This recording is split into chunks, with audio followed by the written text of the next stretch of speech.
আজ হচ্ছে সানডে, ওই জন্য আমি আর মানুষ দুজন মিলে আজকে ব্লগটা শুরু করলাম। এই সুযোগটা খুবই কম হয়, কারণ ওর তো অফিস থাকে, তাড়াহুড়ো করে ও বেরিয়ে যায় আর সকালেও চাও খায় না। আর অন্যদিন তখন আমাকে একাই খেতে হয়, কিছু করার থাকে না। আর আজকে এখন মৌমিও নেই, মৌমিও ড্রয়িং ক্লাসে গেছে।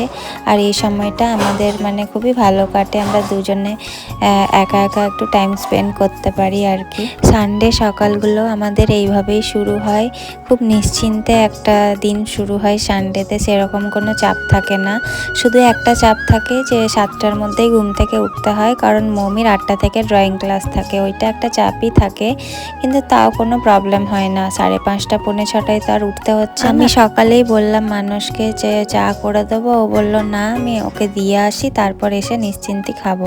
আমি বললাম ঠিক আছে তুমি যাও, আমি ততক্ষণে একটু ফ্রেশ হয়ে নিই ভালো মতো করে, তারপর আমি চাটা বানিয়ে রাখি। আর তোমাদের সাথে গল্প করতে করতে দেখো মৌমিও চলে এলো। মানুষ 10টায় বেরিয়েছে মৌমিকে আনতে, আর তারপরেই আমি সমস্ত কাজ আজকে শুরু করলাম। অনেকটা দেরি হয়ে গেছে, আর অন্য দিন 10, 10:30টার মধ্যে ওরা বাড়ি চলে আসে, কিন্তু আজ 11টায় বাড়ি এসছে, কারণ 11:15টায় ওদের ড্রয়িং ক্লাসই ছুটি হয়েছে। তারপর আসতে যতটুকু টাইম লাগে, আমি জিজ্ঞাসা করলাম যে ফোন করলাম, দিয়ে বললাম যে এত লেট হচ্ছে, বলছে হ্যাঁ এই তো ছুটি হলো 11:15টায়। টেনশন হয় না বাইরে গেলে, আবার বেশি ফোনও করতে পারি না, কারণ বাইক টাইক চালাই তো, এবার ফোন আসলে না ফোন রিসিভ করে নেয়, ওই জন্য আমি বাইক নিয়ে গেলে কখনো ওকে বেশি ফোন করি না।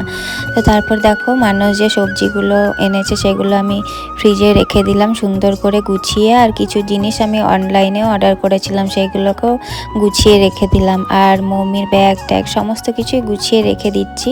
আর এগুলো আবার সকালে মেলে দিয়েছিলাম, এগুলো কালকেই কাঁচা হয়ে গেছিল, কিন্তু তাও ভাবলাম একটু রোদ আসছে মেলে দিই রোদের মধ্যে। রোদটা যখন চলে গেল তারপর আমি কাপড়গুলো আবার পরে গুছিয়ে নিলাম। 11:30 বেজে গেছে, কিন্তু আমার এখনো স্নান হয়নি। আজকে জানি না কেন কিছু করতেই ইচ্ছে করছিল না, রান্না করতে। পুরো উইকটাই এত ধকল যায় আমার উপর দিয়ে, সেই জন্য রবিবারে আর কিছু করতে ইচ্ছে করে না। কিন্তু রবিবারে আমার বেশি ঝামেলা লাগে, যেহেতু রান্নাটা সকাল সকাল হয় না। আমাদের আজকে দুপুরে লাঞ্চ করতে করতে 2:30 বেজে গেছিলো। ওই যে সকাল থেকে উঠে পুরো বসেছিলাম, নিশ্চিন্তি ছিলাম, চাপ ছিল না, সেই জন্য চাপটা পড়লো দুপুরের পর থেকে। আজ রবিবার, আজকে আশা করি তোমাদের দিনটা বেশ ভালোই কাটলো। আমরাও আজকের দিনটা ভালোভাবে কাটানোর চেষ্টা করলাম, যদিও দিনটা এখনো শেষ হয়নি।